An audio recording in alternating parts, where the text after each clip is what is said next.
You feel that? That nip in the air.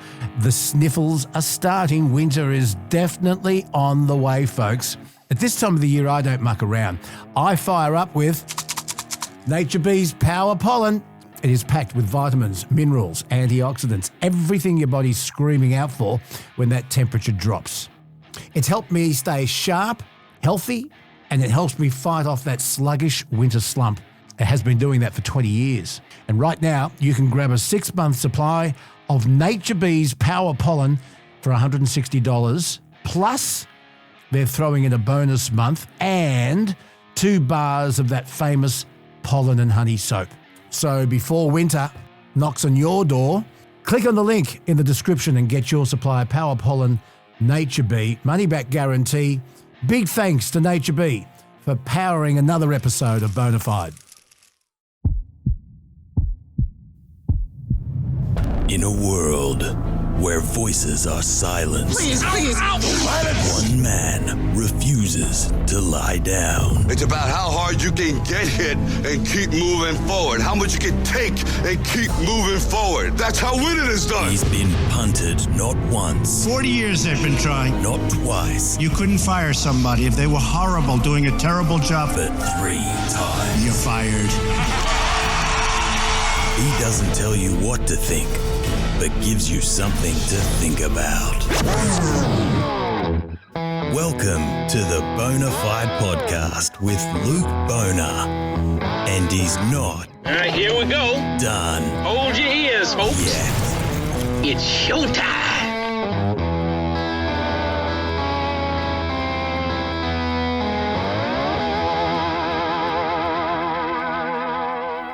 Hey, g'day.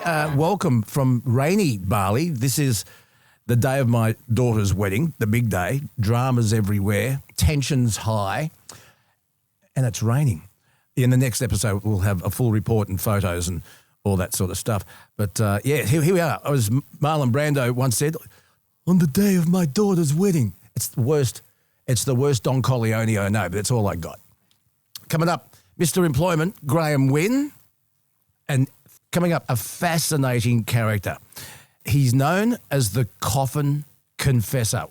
Wait till you hear this story. And as usual, it's Truckie Tuesday with Rocket Rod Hannafy. But first, let's hear what you guys have had to say. We had this voice message from Dave. Yeah, g'day Luke. Dave McDougall from Western Australia here, mate. We're trying to get a idea, concept to float. We want to help the farmers out. We're sick of the way Australian country people are being treated. And we want to try and organise the biggest rock concert, country music festival, whatever you want to call it, that Australia has ever had. We want 6 states simultaneously. We would like your help and assistance if you could, if you're in a position to help us, even if it's just contacts. I'd really appreciate it, Luke. Fan of the show. I'm a truckie. Life's a truckie. And You kept us alive, bud. you've kept us alive, mate. And yeah, our farmers need us. All right, cheers, mate. Yeah, that is an excellent idea, and it's an amazing country, isn't it? You either have too much water or not enough, and the farmers are the first to feel that. I tell you what, I'd love to say I'll organise it, but the millennial will organise it. In New South Wales, we could probably have it at Hope Estate. I'll put it on Hopi. I'll put it on him.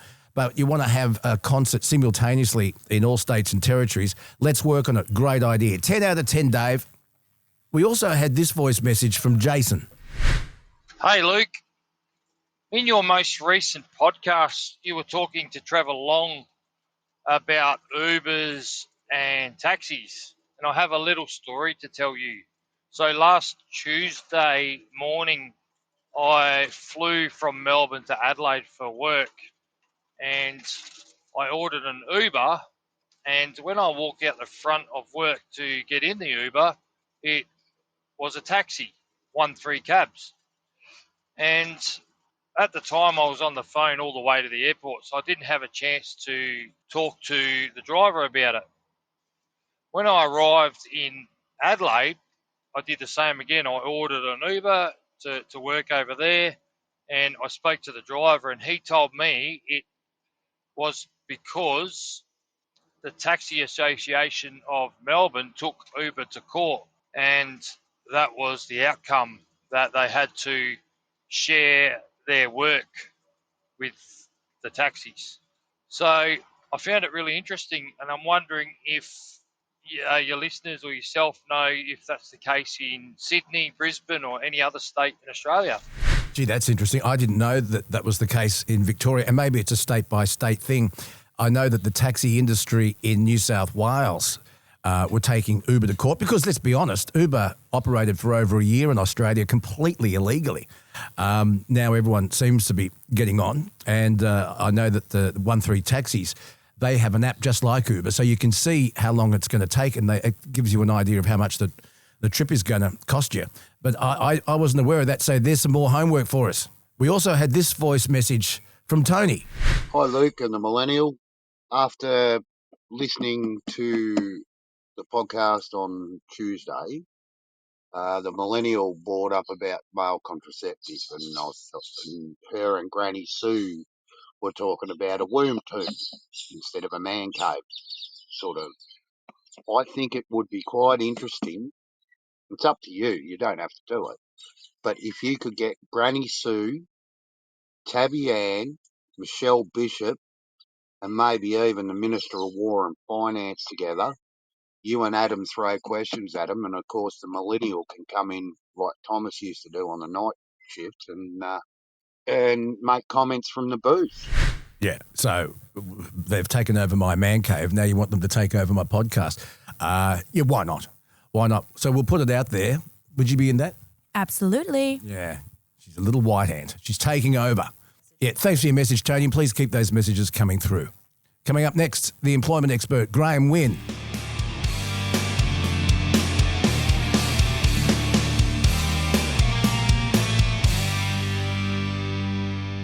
Time to talk employment issues with the employment guru. His name is Graham Wynn, and he runs Superior People Recruitment. Always something interesting to talk about.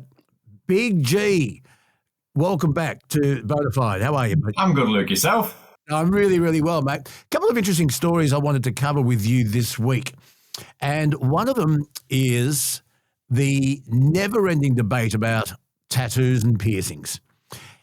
In this day and age, I just get the impression, and this is just me, that the stigma surrounding tattoos is nowhere where it used to be many years ago, when someone who was heavily tattooed was associated with an outlaw bikie gang, for example. Now they're kind of works of art, and you look at any rugby league player, they're heavily inked. But facial tattoos is another thing altogether, I reckon, as far as social acceptability is concerned. Now, there was an interesting study coming out of the University of Miami some time ago. A bloke called Michael T. French surveyed more than 2,000 people in the United States and found that those with tattoos were no less likely to be employed than their uninked counterparts, and that average earnings were the same for both groups. He says, in fact, tattooed men were slightly more likely to have jobs than other men. The conclusion? He reckons a tattoo doesn't hurt your job prospects. Now, I've got a funny feeling, Graham Wynn, and you're in the business of finding jobs for people, I've got a funny feeling you'll disagree with this. I don't know. Your thoughts, if you're heavily tattooed, and let's talk about sleeves, chest, arms, which are normally covered, but if you've got tattoos all up your neck and around your face, in your expert opinion, does it hamper your employment prospects? The simple answer is yes, depending on which job you go for. And if you want to work at McDonald's or JB Hi-Fi, then tattoos and piercings, not a problem at all, sort of thing. But if you want to work in a corporate environment or a professional sales environment, then yes, it still makes a difference. And facial tattoos definitely make a huge difference. I think people still who are more mature, who run businesses, they still like that professional look, particularly for face-to-face roles with clients and other people. So therefore, yes, I still think it matters depending on the type of job you're going for. You know, if you're a mechanic or a tradie, it doesn't matter at all. Seriously, they really don't care. I think in years gone by, they would have cared a little bit more, but now they don't. I think because there's such a shortage of tradies and what have you, they really don't care now at all. If you've got the skills, they'll take you. But I still think that professional environment where you're face-to-face with clients, that facial tattoos is still frowned upon. Yep. Yeah, because people are quick to jump to conclusions on somebody's appearance. Now, you just mentioned JB Hi-Fi, and I love the staff at JB because they are all really well versed on their products. They communicate well. And yes, they wear Doc Martens, they're tattooed, they have piercings, they have purple or yellow hair. But I don't care, so long as they know the product that I want to buy and can help me and give me the advice I want. I couldn't care less. But if you're, for example... Correct. And JB Hi-Fi is always one of my favourite shops, JB Hi-Fi. I love going in there because they know their stuff. And I spend lots at JB Hi-Fi. I love the place, my favourite shop of all. But yeah, I don't really care myself as long as they know what they're talking about. There's a guy, he's become quite famous. There's a guy at the JB Hi-Fi store at the International Departure Lounge at Sydney Airport. And he's got a yellow mohawk. He looks like an excited cockatoo, to be honest, right? But it suits him and it suits the brand. Well, it does because JB's, it's trendy, it's on trend, and that sort of thing works quite well. And I was in there the other week, and again, the service was phenomenal and the guy knew what he was talking about.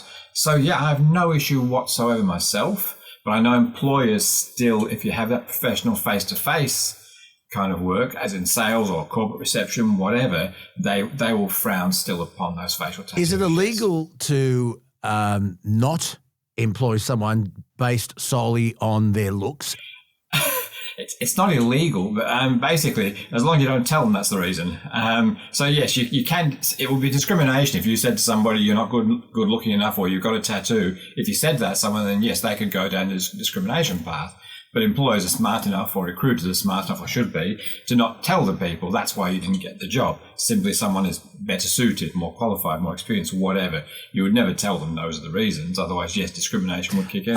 What if you are heavily tattooed? Okay, let's go to an extreme case here. Let's say you've been incarcerated and you've got facial tattoos. Maybe you belonged to a gang at one point. And the tattoo helped define who you were with, but you're rehabilitated, you're now released from incarceration, and you're trying to start your life again. What happens if you just don't get any opportunity because of those tattoos? What's your advice? Get them removed. Simple as that. You can get tattoos removed these days, but certainly if you've got them around the neck or the arms, get them covered all the time, which is easy enough to do. But tattoo removal now is quite a good business and people do it successfully. So if it really matters and you can't get a job because of it, get it removed. And if that tattoo means something to you, have it put somewhere else. So get the one off your face removed and put it on your arm or your back or whatever where no one can see it. Because really it matters to you, not anybody else. Yeah. So, I remember having somebody who wanted to come to work for me and they had a tattoo, I think it was Iron Maiden all on the back of their hand. And at the time, their tattoos were frowned upon. I said, what's that mean? He said, it was my dad's favourite band. I said, well, do you need to show the world that was your dad's favourite band? Because we don't know what it means anyway. It's just an Iron Maiden tattoo.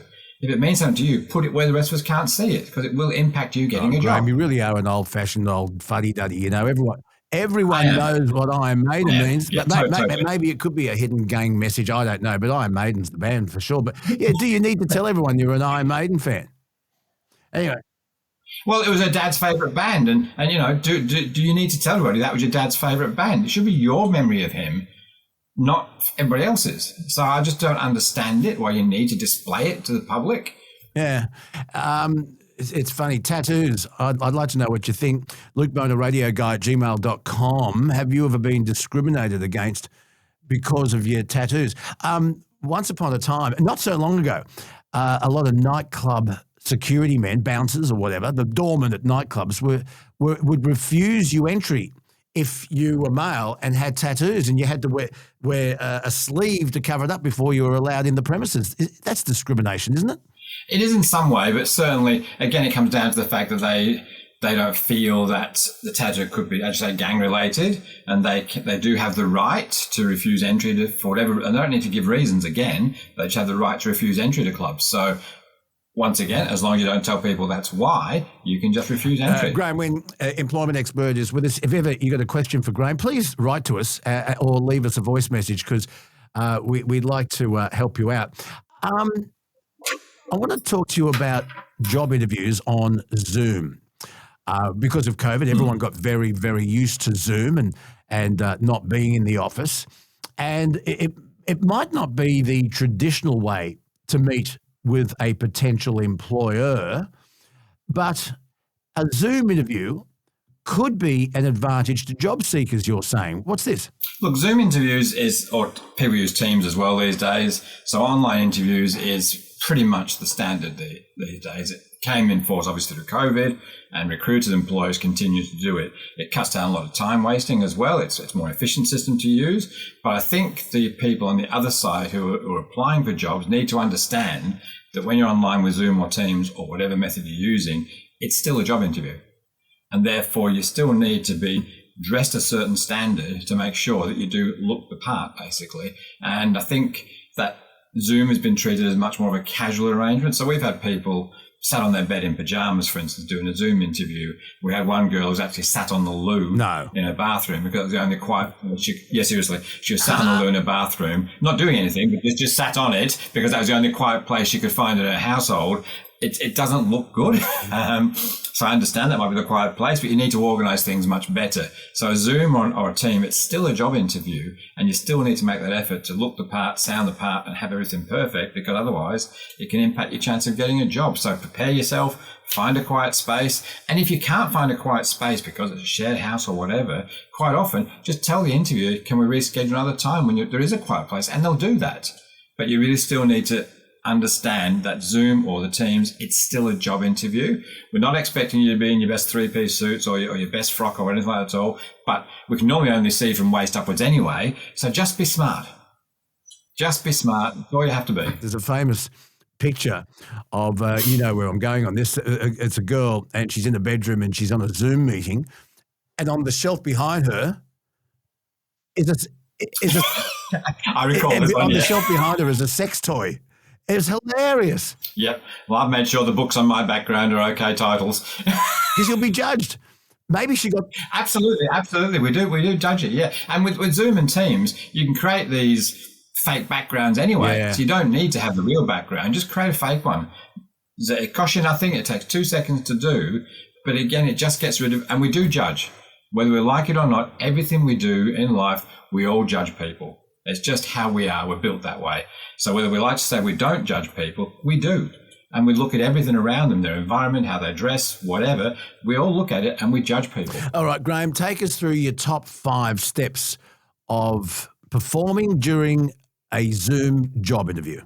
Number 1, get ready 10 minutes prior. Make sure your system's connecting properly, because quite often, if you're 2 or 3 minutes late, the Zoom interview will be cancelled. So make sure you log on 10 minutes early, be prepared, all your systems working, your camera's working, your microphone's working. Make sure of that. Make sure whatever background you've got is professional at least, or at least not too going to be discriminated against you. Dress smart. Just top half. We don't say the bottom half, but dress smart. But also, realistically, I would always suggest, try speaking to yourself or your pet or something a few minutes before, because as soon as you log on and the person connects, you're on. So your voice needs to be clear straight away. Quite often when you go to a job interview face-to-face, there's a quick handshake, then you walk to an office, so you've got that few minutes of preparing yourself. Online, you're on straight away, so be ready. And do some research if you can. But also the good thing with Zoom, you can have cheat notes next to you that we can't see. So if you've got notes written down, questions you want, have them written down next to you, because we can't see those cheat notes, and make sure you use them as well. But yeah, that's the real thing. But I think also make sure there's no background noises that are going to impact. If you've got dogs barking or kids screaming or whatever, try and work around that. And potentially what you can do while the other person is talking, if it's me doing the talking, just mute yourself while I'm talking. Yeah. Because that gets rid of any background noises that could potentially be there. So just really basic things like that. But I think the key to Zoom, it's still a job interview. And as soon as you connect, you're on. There's no sort of 5-minute warm-up or 10-second warm-up. You're on straight away. And as with most job interviews, most interviewers, 20 seconds, we make our mind up. That first 20 seconds, you make your mind up. Yeah. All right. So you really got to be on straight away. Okay. Zoom job interviews. What percentage of job interviews are done on Zoom now? I would think it's probably well over 70%. Are you serious? Well over 70%. Really? Yeah. Look, from my perspective, it's a very efficient system. People who are working, how do you get to an interview? If you're working full time, how do you get to an interview? If my office is in the city centre and you're working in the outer suburbs, 30 kilometres away, how do you get to a job interview? So it's really, really tricky. So we actually do a lot of Zooms outside of standard working hours to make it easier for the people who are working full time to actually do a Zoom interview with us. It's more efficient. It's a lot quicker because quite often Zooms, you can be done 10, 15 minutes. You can have a Zoom interview, whereas a face-to-face interview, you can take an hour sometimes. So that Zoom one is much more quicker and efficient. And it also, believe it or not, it helps us in some way, because if people don't connect straight away, we can move on to something else. We're not hanging around waiting for people to turn up for interviews. Where are you? If you're not connected within 3 or 4 minutes, meeting's killed, we get on to other work. So it's a more efficient system as well. Zoom interview. Isn't it funny? If you look at the opening shot of the television series The Brady Bunch, they invented Zoom all those years ago. They did, didn't they? And the Jetsons had it as well. They did. And widescreen TVs. They did. The Jetsons were the first ones, I think, yeah. Graham, got a question for you from a listener. What's the difference between being sacked and being made redundant? Big differences. Sacked because normally you're underperforming. So you're sacked, you're dismissed on the spot, and you're gone. Simple as that. Being made redundant, it's the job that's being made redundant, not you.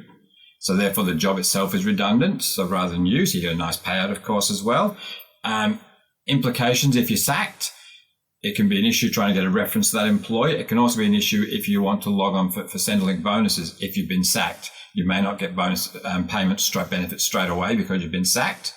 If you've been made redundant, depending on the size of payment you get, if it's not a huge payment you get benefits straight away. Whereas if you're sacked, no, you don't. So there's implications there, certainly. But sacked generally means it's about your performance. They're not happy with your performance, so they get rid of you.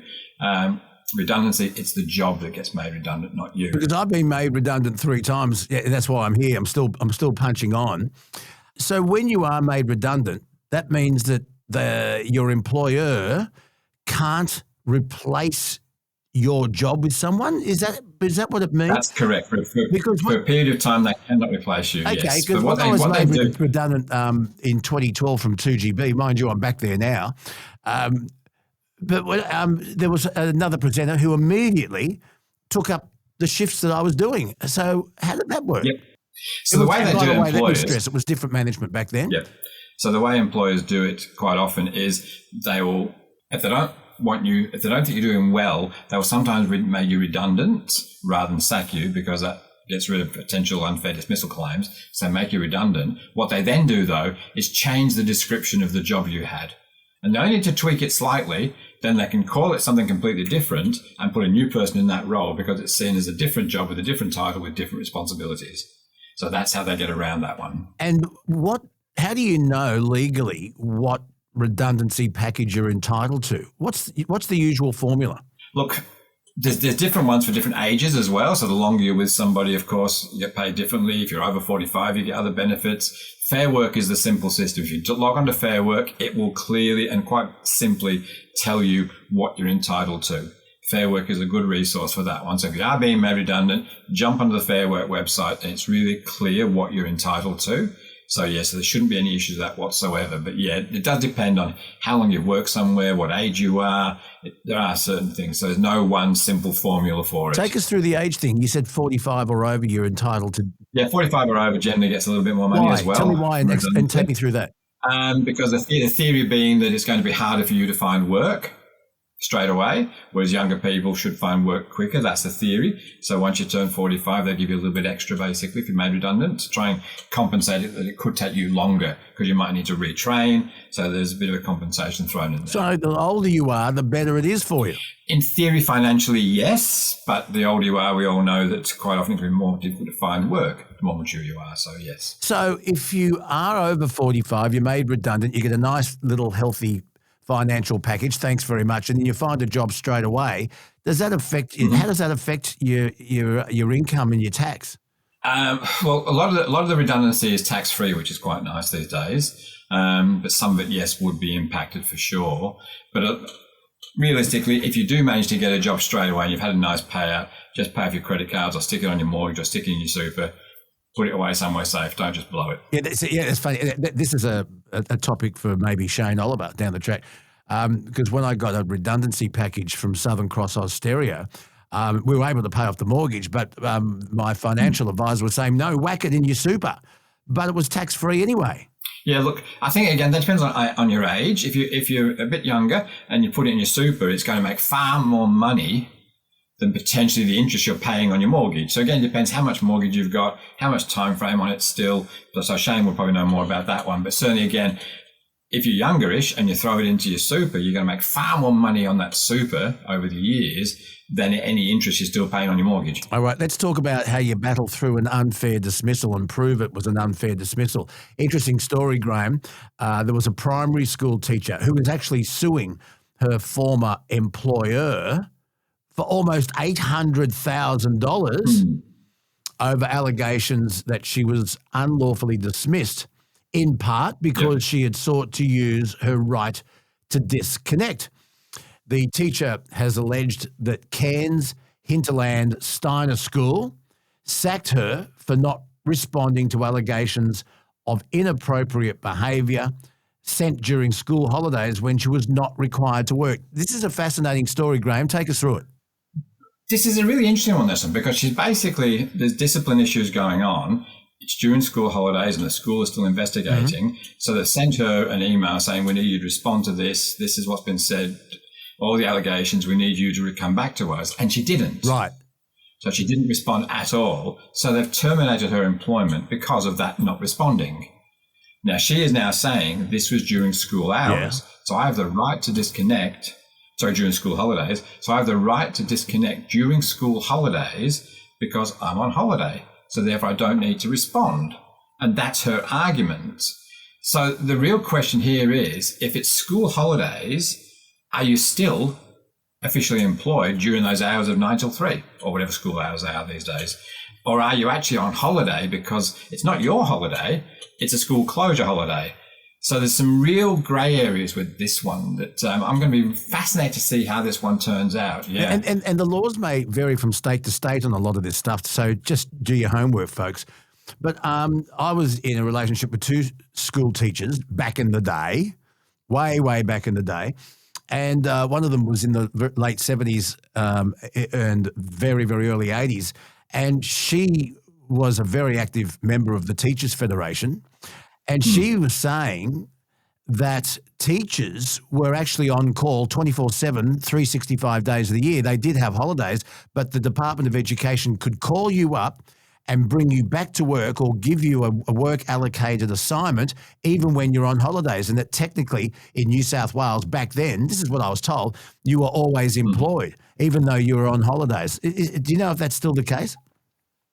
I don't know if that's still the case, but I can understand, though, that if the school is going through whatever, and during school holidays, say, okay, we need to get teachers in for whatever reason to sort out curriculum changes or whatever changes there could be, and it's during school holidays, then they should be able to call you in because you're not on holiday yourself. The school is closed, but you're not actually on holiday yourself. If it's your own holidays, that's different. But a school closure is really not your holiday. It's a school closure. So I'm really going to be fascinated with this one, how this one works out, because there could be implications for sure around this one. The right to disconnect is a mess. There's no doubt about that. It's an absolute mess, that one. And I don't think it's going to solve any problems whatsoever, this right to disconnect. It's going to create more problems that it fixes, I think. And this is just another one of those areas. In this day and age, 2025, are cases of wrongful dismissal lost more than they were, say, 20, 30 years ago because employers now know they've got to be very, very careful legally before they sack somebody.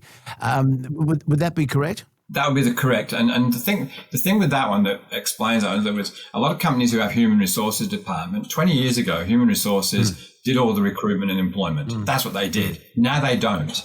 HR is much more around compliance and protecting the employer. That's what HR does much more these days. It's line managers or floor managers that do the actual sales managers that do the recruiting of people. Whereas 20 years ago, HR did that. HR are much more focused now on compliance and protecting the employer. So yes, you're quite right. I think employers are getting much smarter at making sure they do the right thing or are seen to be doing the right thing so that they don't get these unfair dismissal claims. But of course, a lot of employers will, if they really think they're in the wrong, they'll just do a payout to a person to say, take 20 grand and go away, because that might be cheaper for them. This is probably a whole other segment, but I'd like to touch on it if I can, and we can maybe go into it in a bit more detail on another day. But this is only my opinion, and it's my observation, that every HR department I've ever had anything to do with is only there to protect management. They are not there to protect the employee. This is my observation. I know in the radio business there have been complaints against other presenters and other people at the station. Bullying was number one. And because the person doing the bullying was a high-profile presenter bringing in a lot of advertising for that radio station, the complaints against that person were just completely ignored. And if pursued, the person making the complaint was slowly pushed out of the place. Bullied by being performance managed unnecessarily.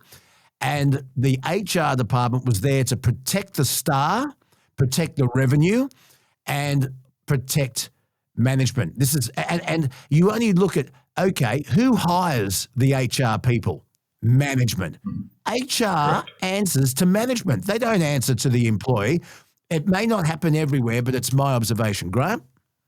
I think you are correct with that one. And what I was just saying, that HR these days are much more around compliance and protecting the employer. That is their main function, to make sure the company is compliant and the employer is protected. That's their main function. Whereas 20 years ago, HR did recruitment. They don't do that much anymore. It's merely around, as you say, protecting the employer. That is their main focus, and they will make sure the employer is protected. That's their job. All right, interesting stuff. If you've got a question for Graham Wynn, please, lukeBonerRadioGuy@gmail.com, or at the bottom of the podcast, please click on record, leave a message. We'll play it to Graham, and he will do his very best to help you out. Graham, how's life in the employment business for you this week? Are you finding people jobs, or are you still inundated with people who have to apply for X amount of jobs in order to stay on an unemployment benefit? And you can see straight that last job application that we talked about when you were on, that was just, that got a great response. Look, it still goes on. Unfortunately, it's the system. They're not going to fix it or change it. We've spoken to the Department of Employment. They're not going to change how it operates. It's a stupid system. It just doesn't work, but they're not going to change it. So we probably these days advertise on those areas far less than we did, because we just know there's just no point, because you're wasting your time with 90% of the resumes being pointless. So there's just no point advertising and wasting our time there, which actually impacts people who genuinely might be looking for work, but companies just stop advertising on the workforce system because it's just a waste of time. And isn't it a shame? And I've heard you say this before. You've made it very, very clear to Centrelink that this person here is clearly not genuinely looking for a job. Look at this job application.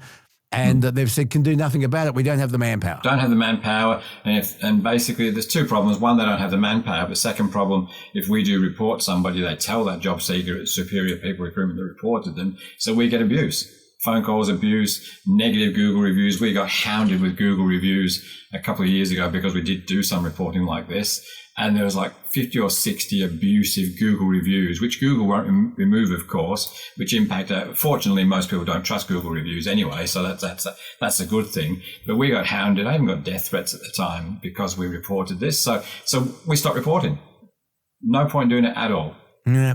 Graham, when you apply for a job, for example, online, is it a real person reading that job application, or is it AI now? Pretty much, I would say if you're going through a recruitment, if the advertised job is through a recruitment agency, I would say probably 8 out of 10 of them don't even look at the resume. What? Really? Yes, it'd be that high, certainly, yeah, because basically they all use this automated system.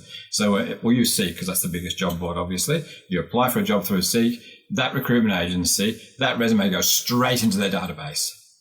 No one looks at it. And then if keywords match that they've keyed into their own system, if keywords in your resume match, it'll spit it out the other side, and then somebody will look at it. If you're going for a job through an employer direct, they'll generally look at it because it's an employer looking at it. But the bulk of the recruiters don't look at resumes at all. They want their system to decide, is this one worth looking at? And then it spits it out the other side, and then they'll review it.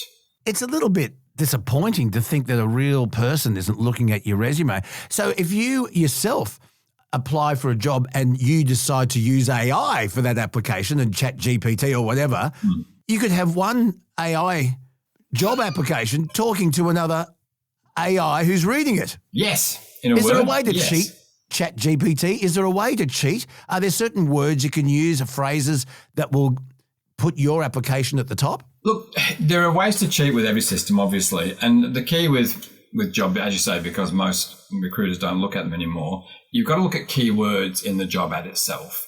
What are the keywords that the recruiter is putting in that job ad? And make sure your application has those keywords in it. Make sure your resume has those keywords. Otherwise, it won't get spat out the other side. So sometimes you've got to have a dozen different resumes because you keep tweaking them to change whatever job you're applying for. You can't have one resume fits all jobs anymore. You've got to look at the keywords because, as I say, 8 times out of 10, someone's not even looking at your resume if they're recruiters. Because you could have GPT applying for a job and GPT hiring you. But be careful if you are using AI to do your application, because we'll get resumes sometimes which clearly are done by this chat GPT thing, because it'll say, this is where you put your name. This is where you... So make sure if you are using that, you do a very thorough edit first before you submit it. It reminds me of a funny story. It's got nothing to do with a job application. However, we had this bloke at one radio station and he was reading the news in Bathurst. This is on Bathurst radio. And he was reading it straight out of the newspaper. And he actually said on air, and the mayor of Bathurst, pictured above, said... Yeah, that actually went to air. Look, I've had cover letters saying, "Dear Mary, I saw your ad on Seek." Well, I'm not called Mary, and we don't advertise on Seek. So again, if you do that in your cover letter, we're going to hit delete because you haven't checked it properly. You haven't done proper editing. Make sure you edit your cover letters. Make sure you edit your resumes properly because it will actually just be discounted totally. Simple as that. All right, Graham, good advice. Superior People Recruitment. Graham Wynn is our employment expert and always good to talk. Please give us feedback. Luke Boner, radioguy@gmail.com. Leave a voice message for Graham and you and I will talk in a few weeks. Not a problem at all. Take care, Luke. Graham Wynn. Wait till you hear our next guest. And you got to listen to this story. This is an amazing character. He's the Coffin Confessor.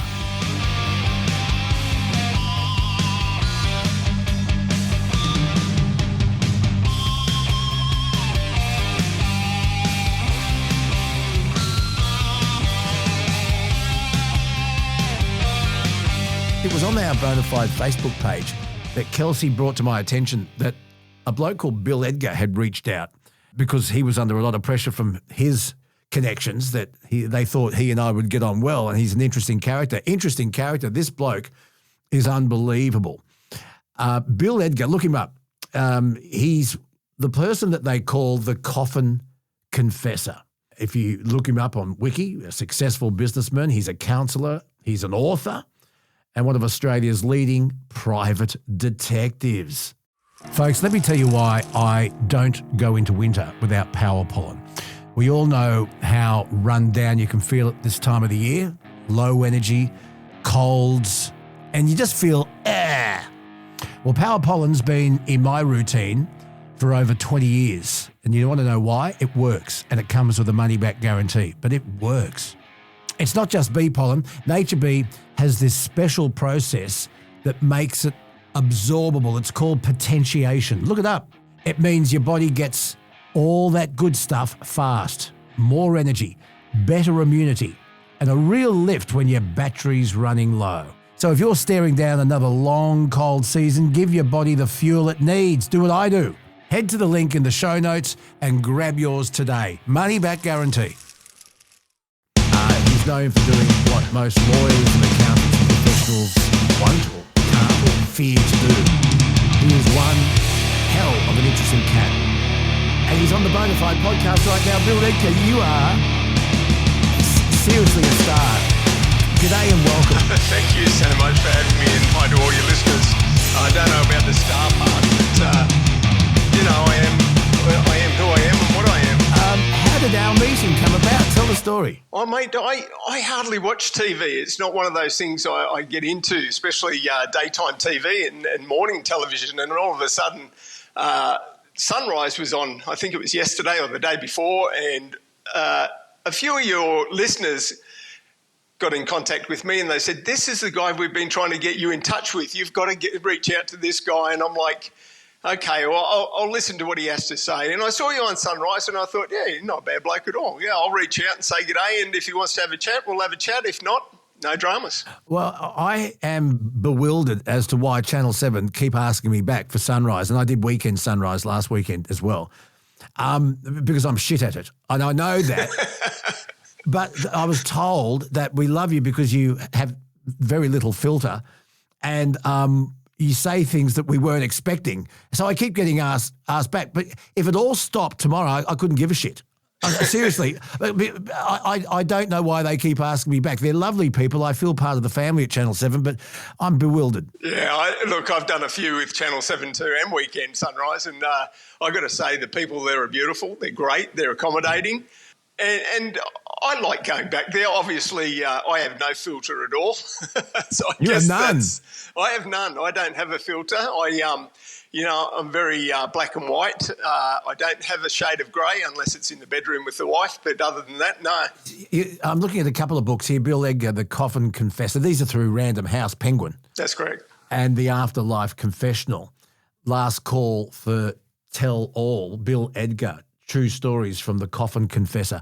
For those people who haven't seen your TED Talk, which is sensational, please, I don't want you to feel rushed, so I'm going to turn my microphone off. Can you take me and my listeners through that funeral you went to? When you just paint the whole story from the start, because it's such a bloody great story. So I'm a private detective, and I was engaged to look into some financial matters for a gentleman who I got to know quite well in a very short space of time. This gentleman's name was Graham. He was on his deathbed. And after I found where his money was going and retrieved a bit of it back for him, he was very happy about that. And then we started talking, and we really got into the depth of, life, death, and everything in between. And he was telling me that he wanted something for his funeral. He wanted something big, and he didn't know what. And I suggested his own eulogy. Now, to do your own eulogy, you're leaving it up to family and friends to play it at the funeral. And if they don't like it, they won't play it. It's as simple as that. Yeah. Now, I said to him, as a joke, I said, mate, how about I just crash your funeral for you? Yeah. And we sort of had a chuckle and we went about our own way. So 3 weeks later, I get this text off Graham. And he said, Bill, I just can't get you out of my head. I'm going to engage you to crash my funeral, and this is what I want you to do. Wow. Come and meet me. So I went back and saw Graham. We sat together and we wrote everything out that he wanted said. And I said to him, look, is there a specific time you want me to actually stand up and do this? And what do you want? And he told me everything he wanted, and I gave him some ideas as well. Well, take us through it. And I said, Graham, well, do you want me to interrupt this best mate because he's such a prick? And he goes, yeah, I do. He said, I want you... Stop. This is the bloke that was his best mate who was an asshole. Yeah, that's right. That's okay. Right. But this is why he was an asshole, this bloke. So Graham said his best mate had been trying to screw his wife whilst he's on his deathbed. And I'm like, well, that's not really a good mate, is it? And... as an investigator, I need facts. I need to see these things happening. I need to know what's going on. So I asked Graham if I could set some cameras up in his property, and he said, yeah, no worries at all. So I set some cameras up. Now, within a day, even less than a day, as soon as this best mate arrived at his place, he was on to his wife. He was patting her on the bum. He was putting her in corners. He was, manipulating her. And she wanted none of it. She didn't want to be a part of it. She was just feeling creepy. And I thought, okay, so I got the information, I got the proof, I got the evidence, and I knew what, Graham was talking about. So Graham and I, we nutted it out, and I said, okay, well, look, I'll interrupt the service whilst he's whilst he's reading a eulogy. How about that? So the dog, the dog best mate was actually reading a eulogy.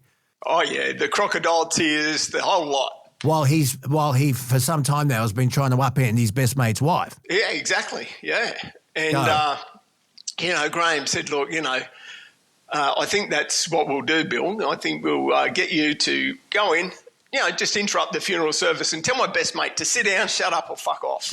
And I went, yeah, okay. I said, well, wow. How about, yeah, I know. And I said to Graham, I said, well, how about this, mate? I said, how about I arrive at the funeral as a mourner? Yeah. Sit amongst family and friends. Rather than just bust in and do this, I'll sit amongst family and friends, and whilst the best mate's performing the eulogy, 2-3 minutes in, I'll stand up and interrupt the service. And Graham's like, fuck yeah, that's it, Bill. That's what I want. Oh, wow. So I said, okay, that's what I'll do. So, Graham said to me, look, there's another thing I want you to do while you're there. And I said, well, what's that, Graham? And he said, look, everybody's got vultures in the family.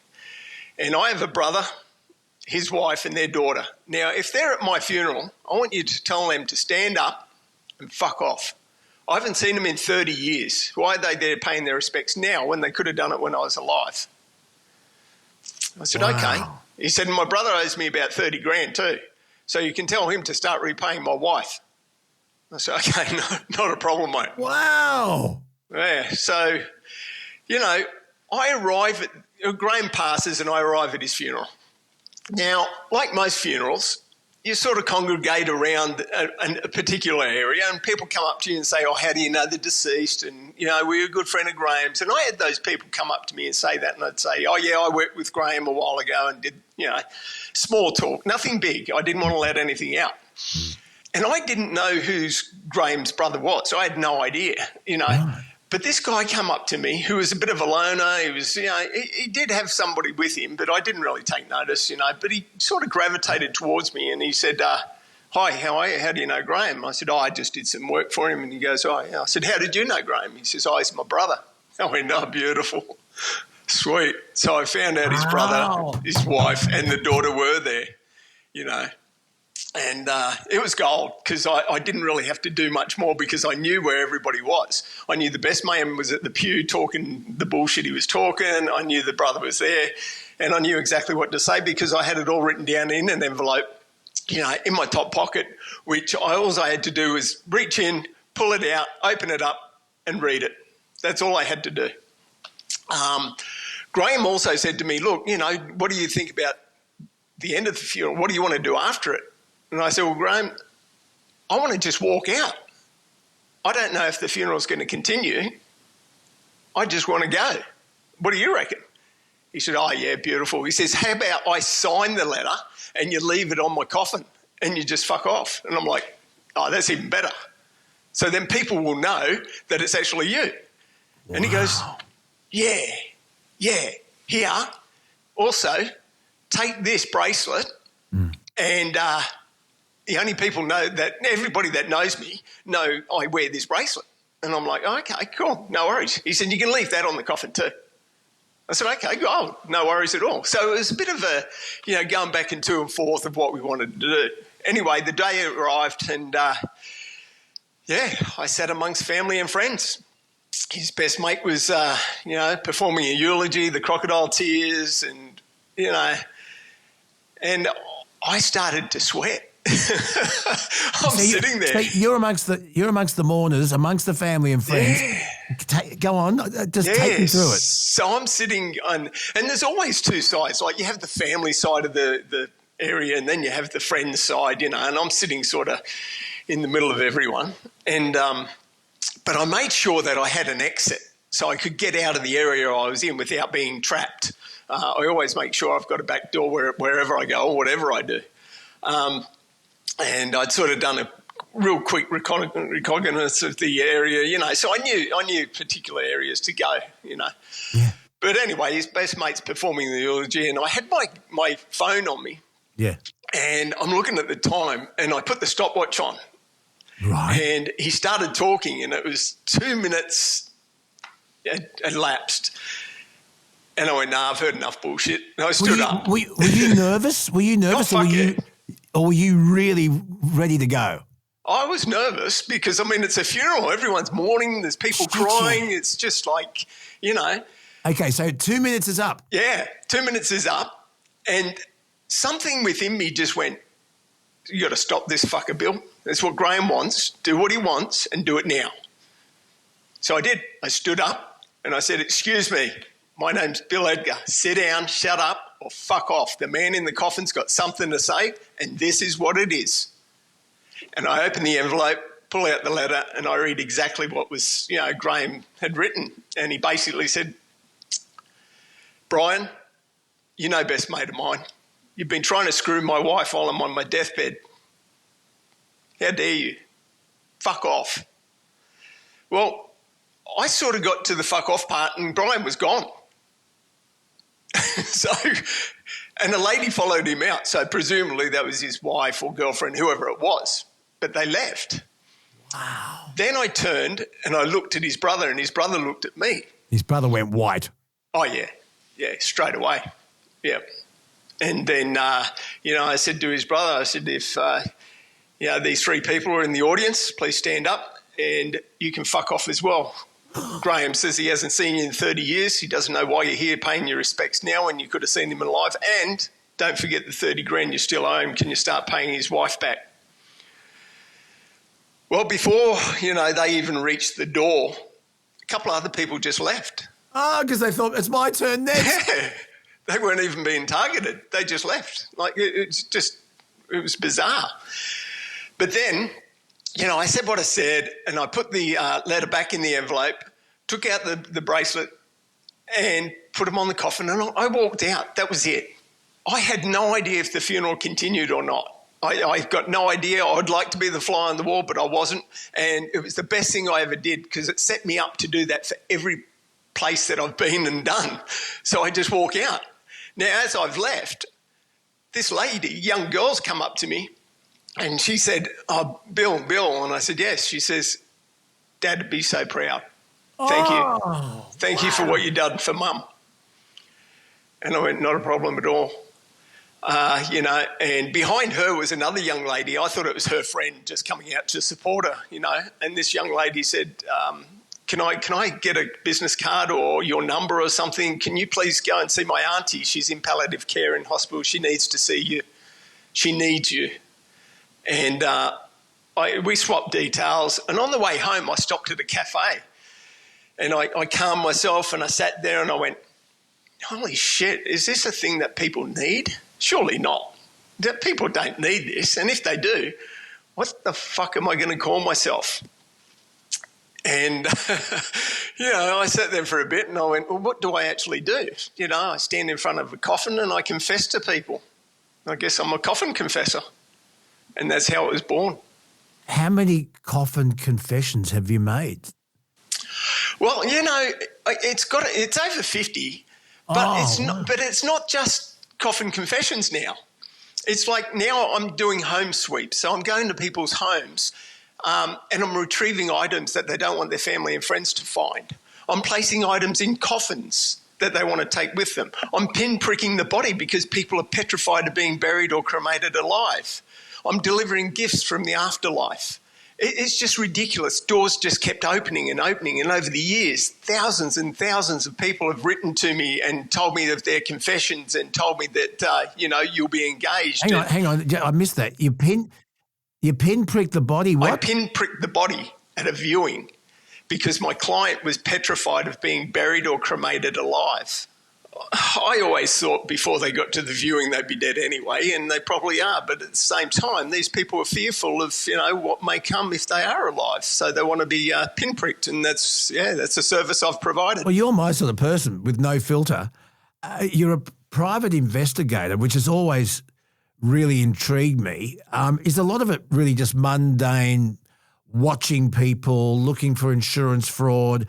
Now that we have no-fault divorces in Australia, the Family Law Act changed, we don't have private detectives shimmying up drain pipes taking photos of people having affairs anymore.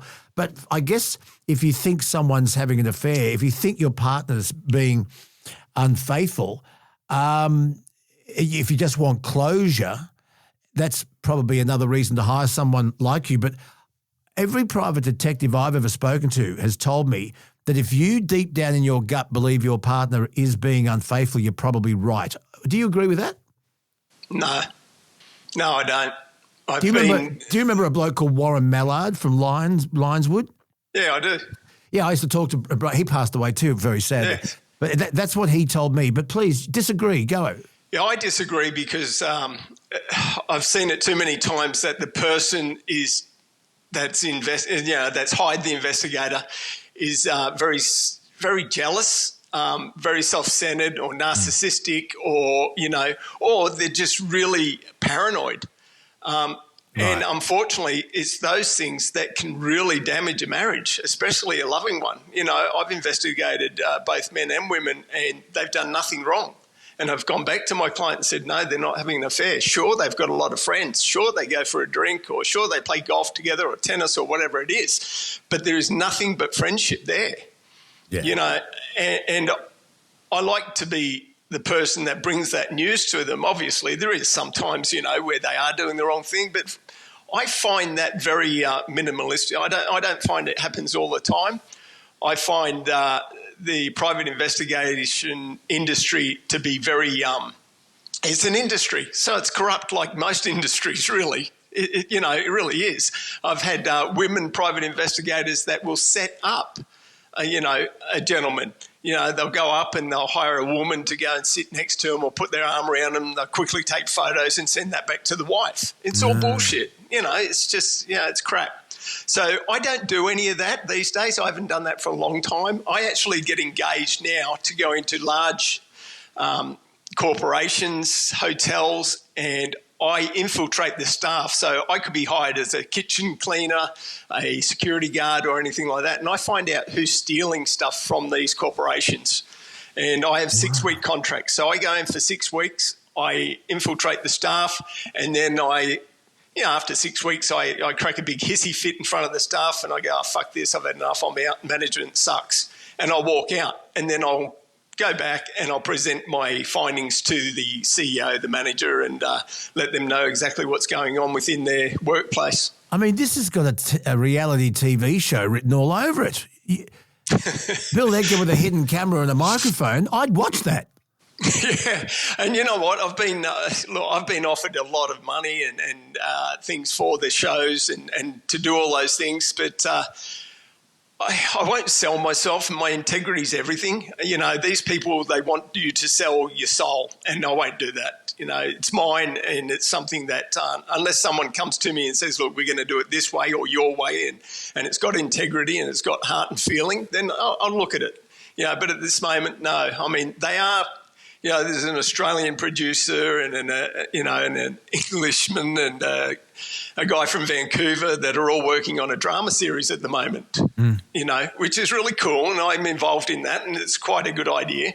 And again, until you get your green light, you don't really say anything. You sit back and you go, okay, or if it happens, it happens, But no doubt it will happen one day. There's a lot of crap on TV, and I believe this is a lot better. I saw a promo for something called Honeymoon Island the other day. I thought, oh, Christ, really? I know, do we need all that shit? Really? Bill Edgar is with me, the Coffin Confessor, private investigator, and one of Australia's great characters. As a private investigator, you've investigated a lot. Has anything really shocked you? Really, really shocked you? Because you've seen a lot. Yeah, I have seen a lot. I've seen a great deal. I guess the one that sticks with me the most would be investigating a first responder that came across the scene of an accident where the two people had died, and the gentleman had actually stole the money from the deceased. Oh. Now, the twist in that is I was hired to look into this matter by the actual first responder that stole the money. Eh? Yeah, that's the twist. So take us through that.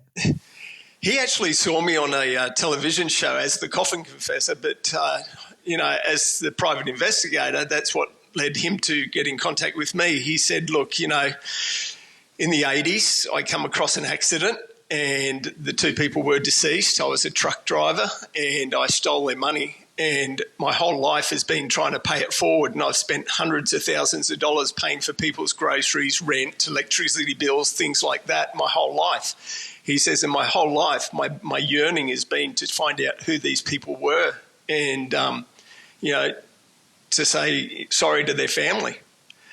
I need you to do that for me. Wow. And, so... He'd been living with this guilt, this massive burden. Yeah. And he had to try and right it. Yeah, absolutely. Yeah, and in the end, I did find the people's family.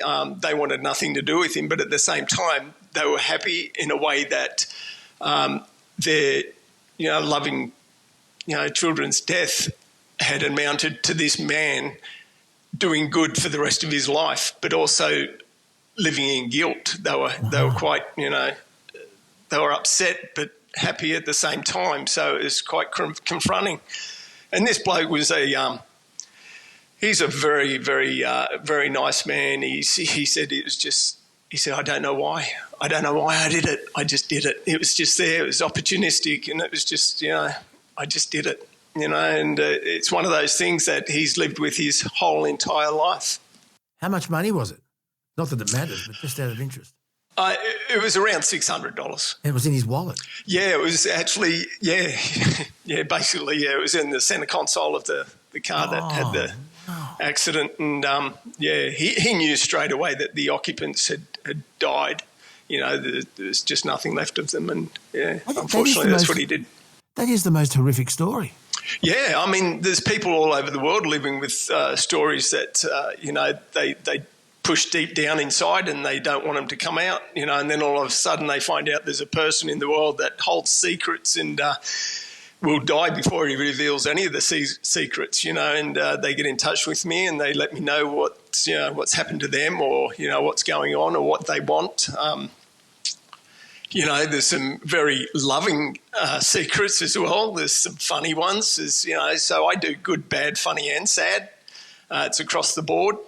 There's a gentleman that's hired me. He's already, he's paid a deposit. He's, and he's in Canada, and he wants me to go over to his viewing and strip him naked and flip him over in his coffin and write "Kiss This" on his ass. So when his family come in to view his body, So everyone's got something that they want, or or a skeleton in the closet. Every person on the planet's got one. The world of private investigations. By the way, one of my favourite Dire Straits songs is. It's a mystery to me. The game commences for the usual fee plus expenses. Mm-hmm. Confidential information. It's in a diary. This is my investigation. It's not a public inquiry. How am I going? Yeah, you're doing pretty well there. It's a great song. Would you recommend it as a profession? Is it intrigue? Is it exciting? Is it good? Is it good money? Is it good money? Well, what I do, yes, it is, because I'm not the usual, private investigator, and it's not like. I don't know what it's like in other states, but in Queensland, police officers have to resign at the age of 60. That's it. They must leave the force. All that intelligence, all that training, all that stuff they've got. All that experience. Yeah, and they just get turfed out. Now, a lot of them do become private investigators, and they keep in the link and, they do things like that. For me, it became a job because I was investigating finances. I was investigating the sale of, debt. So I investigate finances, the sale of debts from banks to debt collectors. I investigate debt negotiators. The world is fraudulent and, money's the centre console of, fraud. So I follow the paper trail. That's what I've always done. So is it good money? Yes, it is. If you specialise in something that is, needed in a corporate world, for sure. Bill, you've had an extremely tough life, and from a very early age you were surrounded by pretty awful people. You lived on the streets, and you've actually spent some time in one of the toughest prisons in Queensland, Boggo Road. Tell us about that. Yeah, I was surrounded by some pretty evil, terrible people. The most terrible person that I was surrounded by was my own mother. She allowed her father to continually to sexually abuse me from the age of 7. Your grandfather? My grandfather, yeah. And then at the age of 12, I won a 5-year fully funded scholarship to the prestigious school, the Southport School, otherwise known as TSS. I was dyslexic, I had ADHD, I got everything else you can imagine, and I won this scholarship over everybody else in Australia, and I got the 5-year fully funded scholarship, and I was placed into the pedophiles' playground, where I was abused constantly for nearly 4 years at the school alongside teachers and my grandfather.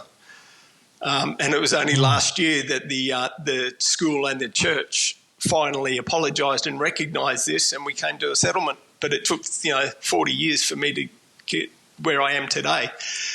But yes, I've been surrounded by some of the worst people that you could think of. I've fought some of the hardest men that you could think of. I didn't always win, but I was, I always stood my ground, and I always, as I've said, I've had my integrity, and to be honest with you, I didn't know what integrity was when I was younger. It's only as I was growing up, people would say, well, you're a special person, and I think, well, I'm not special, I'm just me. And I guess it's something that's always driven me is to never give up, to always move forward. And, without my wife, who I met when we were 15, and we're still together today, it's been 40 years now that we've been together. If she hadn't stuck by me and been with me, well, I wouldn't be here today, and neither would the perpetrators. Have you confronted your mother and your grandfather? Did you get that confrontation? Oh, yeah, I got the best confrontation on the grandfather for sure. Yeah, one night I just went to his place in a rage. I was 16 and a half, and I banged on his door. He opened the door, and I held him in my, by the throat in my hands, and he just went to water. He wasn't the strong man that I thought and was feared of. He wasn't at all. And I could have taken his life, and I nearly did. And something just said, that's enough. You've got what you want to go. So I did. I just left him there, spat on him, and walked out. And then at his funeral, I went to the funeral, and after everybody had left, I actually pissed on his coffin. And then every year, Father's Day, I go there and I piss on his grave. What about your mother? I don't talk to her. I have nothing to do with her. My siblings or my mother. Did you confront her for a bit of closure or something? Can you understand why she allowed this to happen? Oh, absolutely. I mean, 4 days before I went to prison when I just turned 17, my auntie and my mother came and saw me in Southport. They were looking for me, and they actually found me walking the streets. And they said, did our father do something to you? And I go, he did. You know what he did to me. And they said, but we need to hear it from you. And I'd say to my mother, I say, you knew what he was doing all this time. Why do you need to hear it from me? And she says, because Auntie Pam needs to know as well. I said, Auntie Pam knows. Everybody knows what he did to me. I told you, I screamed, I shouted, I kicked, I did everything I could for you to listen to me, but you kept allowing him to take me in or be with me on his own. You allowed me, instead of the other siblings, to go with him. And okay, it was me. But I said, you did that. You made me who I am. And then I went to jail, and you know what? Jail was full of people that were being abused. But you know what I found is, and what I learnt is that they weren't in there because they were being abused, or even in there because of the excuse of being abused. They were in there because half the time they didn't do anything wrong. They really didn't. It wasn't, if this had never happened to those people like myself, I probably wouldn't be where I am today either. It's just... it's just one of those things. But my mother, look, I could walk a place on the Gold Coast now and probably bump into her. I mean, I haven't in 20, 30 years. She's probably seen me and avoids me. I don't know. And if I did, I don't have a problem with her. I really don't. It's gone. It's past. It's over. I never want to see her or talk to her. And I've always said to people, and there's a lot of people in my life, that I don't want to see you not eat. I just don't want you to eat at my table. So you kind of let your mother go, but you still piss on your grandfather's grave every Father's Day. Yeah, it's something I've always done. It's just something I've done. I've never sort of let it go. And it's I don't know. You know, the perpetrator was my grandfather, and then I found out my mother allowed it to happen and continue for so long. And she did try to apologise years and years ago. You know, no, I just wouldn't allow that to happen. You know, I didn't want to hear about it. You know, even my auntie would say, oh, you know, he abused me too. And then she'd say, oh, he didn't really. And I go, well, what the fuck? What's the secret? Families have got secrets, you know, and it's just terrible when they uncover the secrets and you find out what's going on, you know.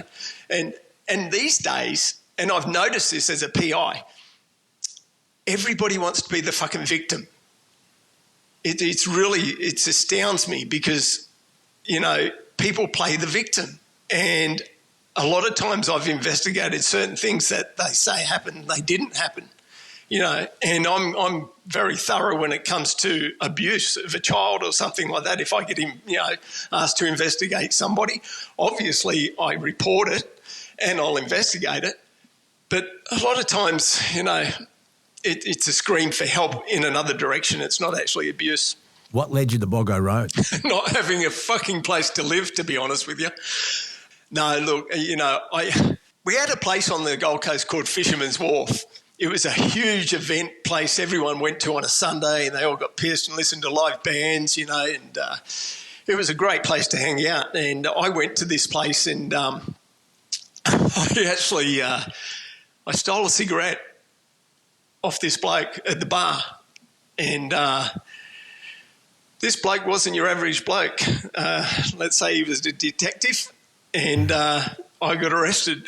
And for stealing a cigarette? It was the original offence was robbery in company. And I wasn't in company with anybody, but because I was surrounded by so many people, I was robbery in company. And then it became to demanding property with menaces. And then the two young blokes that I knew who were there, who also got arrested on a different account, but we were all put together in this paddy wagon. Those two were up for armed robbery, so I was mixed up with them too. And I had to stand in the dock and listen to their charges, and the judge says, all three of you go downstairs. You're going to wait in remand. You're all going to jail. And I went, hey, I'm not part of that. You know, but I stole a cigarette there. I didn't have anything to do with the armed robbery. Yeah, exactly, yeah. But they didn't want to listen to a 17-year-old kid. That was, you know, that was beyond them. They just went, nah. It's the old saying, you lie down with dogs, you get up with fleas. You got up with fleas, you went to jail. How long were you in jail for? Well, funny enough, I was in and out because I was on remand so many times. So I'd go in for 3 months, come out for 2 months, go in for 6 months, come out for 3 months, and it was back and forth. So I spent my 18th, 19th, 20th, 21st birthdays in jail. A lot of the time, it was the most educational place I ever went. It was the hardest place I ever went, and I came out not knowing what fear was because fear had just left me in that place. It was bizarre. You know, I got to say, and I've written it in my book and described exactly the feeling of walking into Boggo Road for the very first time.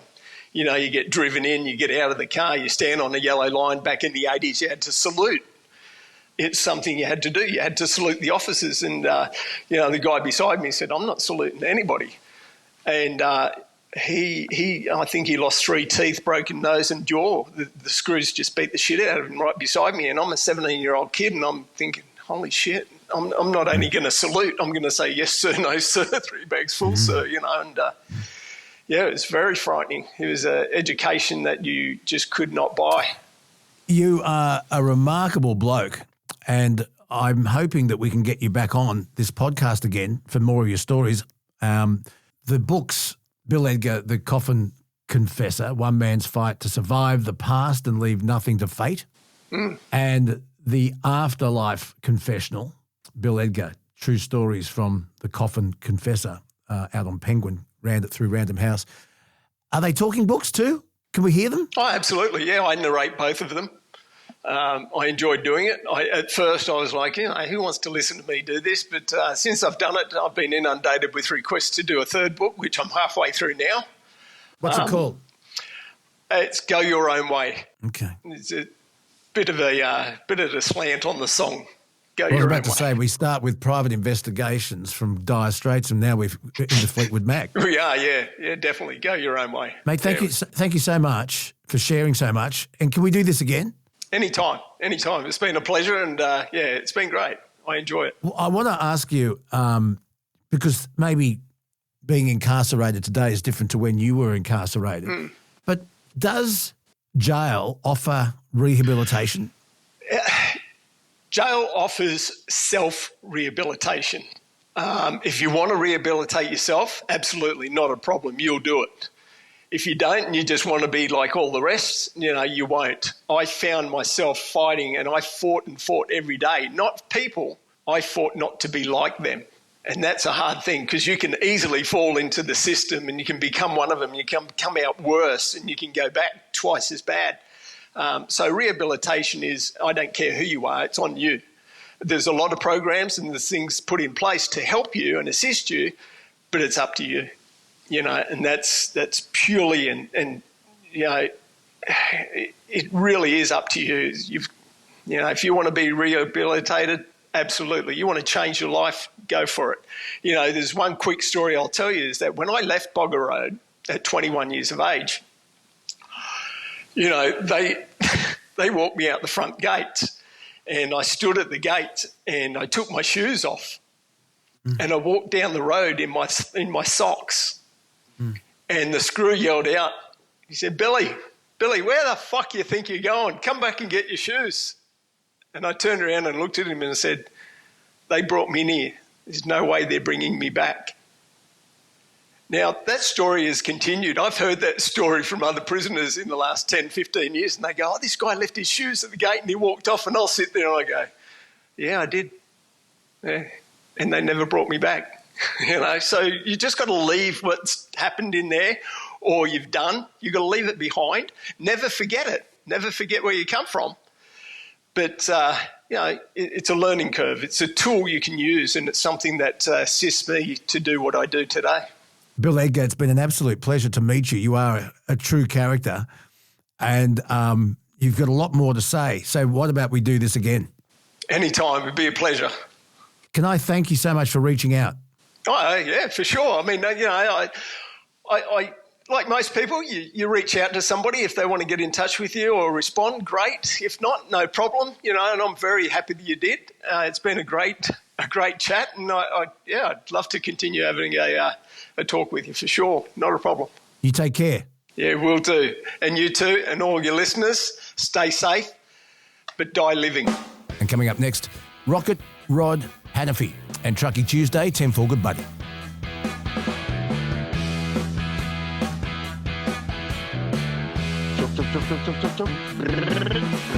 Got your diesel running, head out on the highway, missing all the roadkill. Another Truckie Tuesday. In the gate when you're changing from lanes, do not brake check me in my prime. Strelly moves and it's thanks to you guys. Trucks to get there on time. Listen to the air horns. Dip your lights from high beam. HVL that help you. Thanks to Rock and a Food. Time to talk truck and road safety again. Here on Bonafide with me, Luke Boner. Rod Hannafy, our road expert, is with us again. It's a bit of a rush job today, Rod, because you've got to go. You're off to Melbourne. Where are you now? I'm at Jerilderie. I'm about to go to the loo and grab a snack and then rush off down to Dandenong. And I've got to ring the man and make plans because they don't think they can get a B-double in there, and that's going to spoil the whole show. Rod, there's a bit to talk about in a very short time. We've got some feedback from our last chat. This is from Sean. He says, after listening to your latest episode with regards to speedos being out of calibration, there are apps you can install to check your speedo via GPS. I use one called Speedometer 55.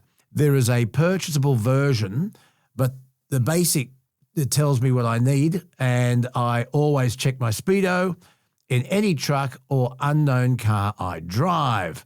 Why risk a fine? You can leave it running in your phone holder and get a warning if you're over the limit, etc., or just check it against vehicles and turn it off.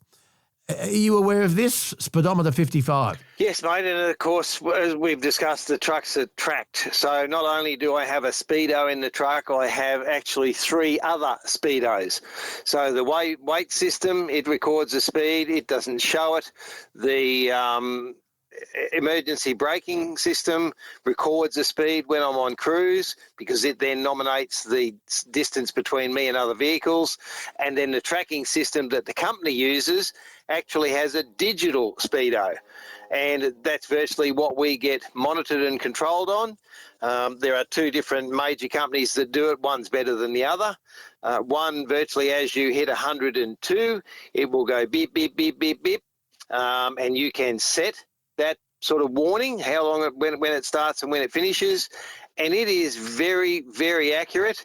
One of those systems even looks at your posted speed and is very accurate. You come into a 60 zone and it will show the 60 zone as you pass the sign. And of course, if you exceed the 60 zone, it will beep you as well. So they can be very effective. And of course, the other thing, and the reason we started talking about this, Luke, was cars that think they're doing 100, then complain about trucks passing them, and they don't recognise. And I've got to say, Luke, I came out of Dubbo yesterday. I came out behind 2 cars. They were doing about 85 and then 90. They got to 92. They're back to 85. We got to the overtaking lane. The 2 cars stayed in line. They were doing about 83 as we got into the overtaking lane. So I put the indicator on, moved out to overtake both of them. The car in the left-hand lane suddenly went, oh, goodness me, I must be going too slow. Sped up to 105. I've got to say he did stay out of my way. But I had another one the other day, same thing, catch up, get the overtaking lane.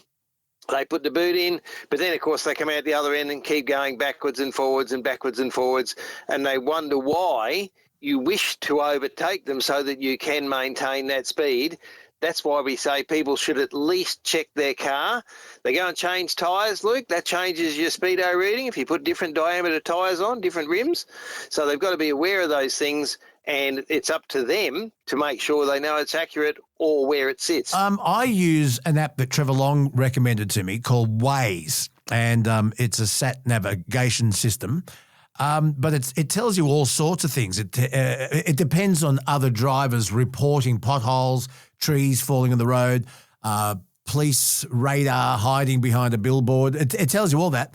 But the thing I don't understand is it knows where you are and it knows your exact speed that you're traveling at. Surely it should know the speed limit of where you are and warn you. Can't it do that? Well, as I say, it should. My system Maybe it does. Maybe it does, and I haven't turned that on. You haven't got that part on. So I am aware of Waze. There's also the other one we've spoken of at times called Snap, Send, Solve. And that's if you see a pothole and take a photo. Now, that's one thing to be able to pull up safely in your car on the shoulder, put your hazards on, grab a quick photo and send it off. But, of course, most of the time, you cannot park your B-double just in the middle of the highway with the hazards on to take a photo of get a road section fixed. And, mate, I'm about to write a fairly detailed submission to Ausroads and Infrastructure Australia about road design and building. We spoke of the Bruce Highway last week where there's sort of little painted bays that are bloody not big enough and don't help you, and then there's nothing for hundreds of kilometres. And whether you've got a sick child or a baby or whether you're about to be crook or need a pee, whatever it is, there's not enough places for people to stop in any of those circumstances, and it's not included in road design, and that's got to change. Yeah, but the car itself and my phone knows when I'm in a speed zone, a children's speed zone, a school zone. School zone, yep. But it doesn't tell me if I'm doing 103 in a 100 zone or 65 in a 60 zone. But it tells me when I'm in a children's zone. No, it must be in the controls there, Luke, because mine does. I can set it, and it will allow you to vary. Like, you might want to be 5K over or something like that. If you know your speedo's 5 out, well, that'd be the way to set that. But, yes, they all have provision in it. And as you say, as I go into Melbourne, it comes up and says speed camera here or whatever the case may be. And, yes, some of those are intuitive from people's reports and say, right. Is it still there, etc. Yeah, and it asks you that, pothole ahead, and it says in blue, is it still there? And if it is, I hit yes. It's very easy. It tells me where there are red light cameras. It tells me everything, but it doesn't tell me if I'm breaking the speed limit. And the other thing is, mate, in America, they've outlawed trucks using car GPS systems. And one of those reasons is I'm in a truck and I can put into Google, I want to go here, there and everywhere, and it automatically assumes I'm in a car. It doesn't ask me how long I am or how heavy I am or how high I am. And if you just go and use a car-based system in your truck and drive around as if you're in a car, well, then there are bridges and restrictions and all sorts of things that affect it. And that's why in the States they've outlawed trucks using car systems. Oh, that makes total sense. I get that. That's a good thing because trucks... Yes. Trucks can't go where cars can. If you'd like to comment, if you've got a question for Rod, Luke Boner, radioguy@gmail.com. Now, I've got this message to play from Kim. Have a listen. Hi, Luke. I'm enjoying the podcast and listening to Rod in Truckie Tuesday. He mentioned Tokawal was on the border of New South Wales, Queensland. It's actually New South Wales, Victoria border. I'm from Shepparton. Thanks. Just thought I'd mention it. Thank you. Bye. Yeah, good on you, Kim. She's keeping you honest, Rod. She wanted to make me sure that I was where I said I was. And yes, it was one of those things, Luke, where I'd got up early in the morning and thinking where I was going and what I was doing next. And it is on the border between New South Wales and Victoria, not New South Wales and Queensland. So a slip of the tongue. Rod, some updates you might like to comment on. Transport and Main Roads Queensland, TMR, has begun preliminary works to reconfigure the Mount Crosby Road overpass and reopen a southbound lane to traffic underload and speed restrictions. Your thoughts? Just before, it follows that incident May 16 where an oversized overmass vehicle carrying that wind turbine section was travelling. Yes, and there was a fatality there last week as well, Luke. Traffic queued up trying to get off the road. There are certainly issues on a number of sections of roads in Queensland, and it's not alone there, but where you get queued traffic taking a highway exit. So the highway traffic is flowing along at 100 kilometres an hour. You suddenly get a queue up of traffic that is taking an exit, and because of the setup at the end of the exit, it can't disseminate that traffic fast enough and it queues up out onto the highway. And you get traffic queued onto the highway. That happens at Yatala. It happens at a number of places on the Pacific Highway, and I've seen it in Sydney as well. And where those things happen, most people have enough common sense. They try and move over onto the shoulder, but then you've always got someone goes up and tries to push in later on. Mate, it's something where obviously the company involved has said they're going to cover that, and I'm sure they'll be billed for the works to the bridge. If they improve that infrastructure properly and do it while they're there, that'd be a really good thing, so that something good comes out of it. But yeah, the company's going to obviously get the bill for it in the longer term. This is a good story. Sunday, May 25, last month, there was something good to come out of the trucking industry. It was organised by retired interstate truckie Ian Pig Usher, and it was all about raising money for Beyond Blue, which, as we know, is a charity that helps people who are suffering loss and tries to prevent people taking their own lives. This bloke tragically lost his son to suicide a few years ago, and he was only 29. This bloke's been involved in organising truck shows for the past 26 years, with the recent Nowra truck show being the first event he's put together through his own corporation. It's a good story. Mate, there are many truck shows like that, and most of them raise funds for either a local charity or a nominated charity. It's the one time that we do get to come together and say good day and sit back and take it easy. Many of them have music and you sort of stay there for the weekend. It's the one side of the industry that we appreciate but others don't see. And as I say, mate, we spoke about going to the Brisbane Truck Show a couple of weeks ago. The one thing I'd ask anybody that's involved in organising a truck show of any sort, whether it's just a community event like that or whether it's a major event like the truck show, we have the public come along to those events and the public see the nice, pretty trucks and hopefully they might say good day to a truck driver. But there is nothing there that really educates them about what we do, about the fact that if it wasn't for us working Christmas, New Year, every holiday, nighttime, daytime, weekends, hot, cold, rain, snow, if we weren't working during those times, they wouldn't have their food and their fuel. And if they're going to come to that event, we just need to remind them and just say, look, just have a little bit of empathy for us when you're out on the road. We're all human too. We do make mistakes, but we go out there with the intent to get home to a family we don't see enough of.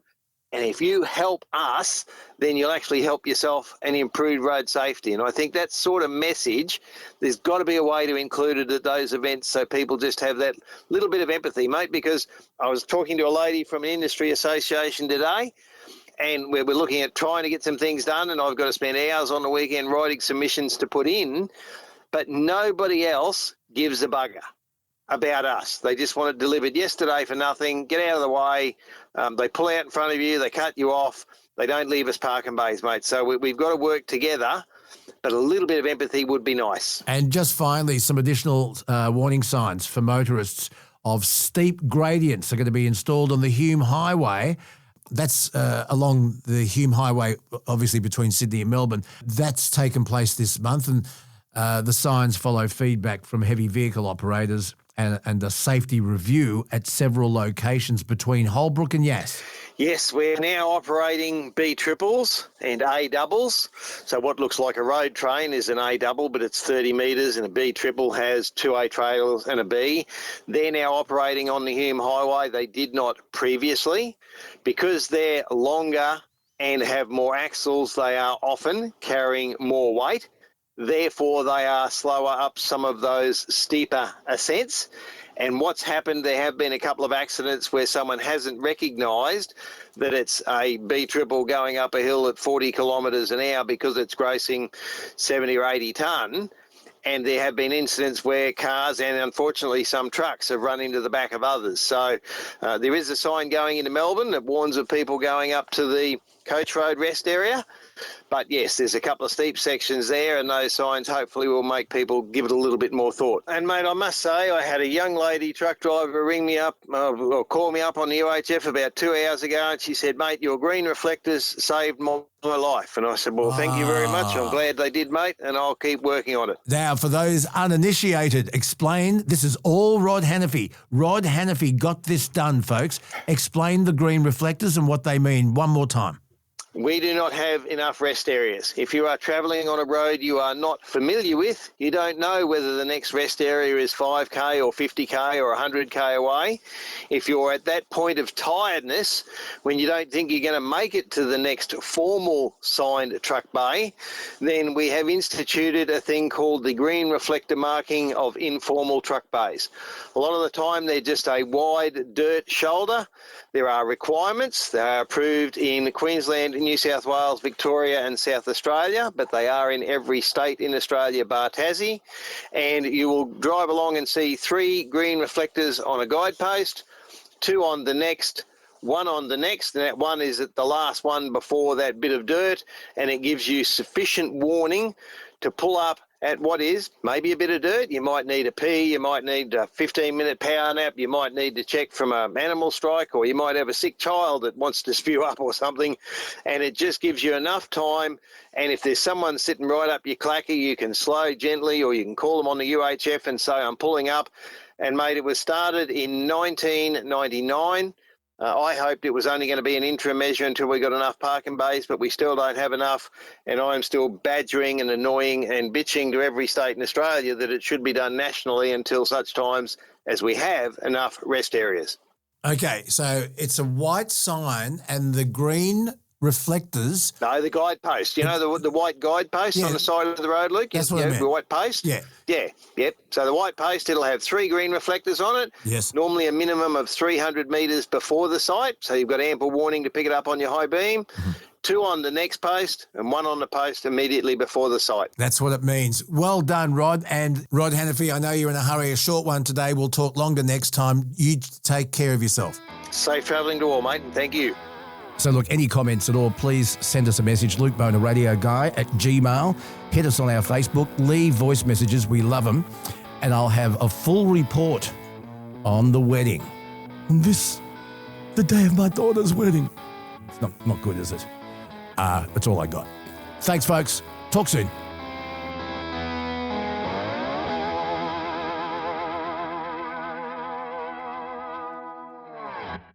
Okay, now listen, before you go, a quick reminder, winter doesn't have to walk all over you. Get on the front foot. Nature Bees Power Pollen. It is your winter defense kit. More energy, immune support, nutrients, antioxidants, and it's all in one beautiful little golden capsule. And you don't need to swallow the capsules whole either. I mean, you can just sprinkle it on your breakfast, on your porridge, in your smoothies, in your juice. Power Pollen's sweet, nutty taste is both a flavour and an energy boost. And it's proof that it's just Mother Nature. You can grab a 6-month supply for $160, and they're throwing in an extra month and 2 bars of their famous pollen and honey soap for free. Comes with a money-back guarantee, otherwise I wouldn't endorse it, and I've been taking it since the year 2000. Click the link in the description and order yours today and say goodbye to winter blues. Nature Bee, helping you stay on top of winter and not under it. And a big thanks to Nature Bee for powering up another Bonafide episode.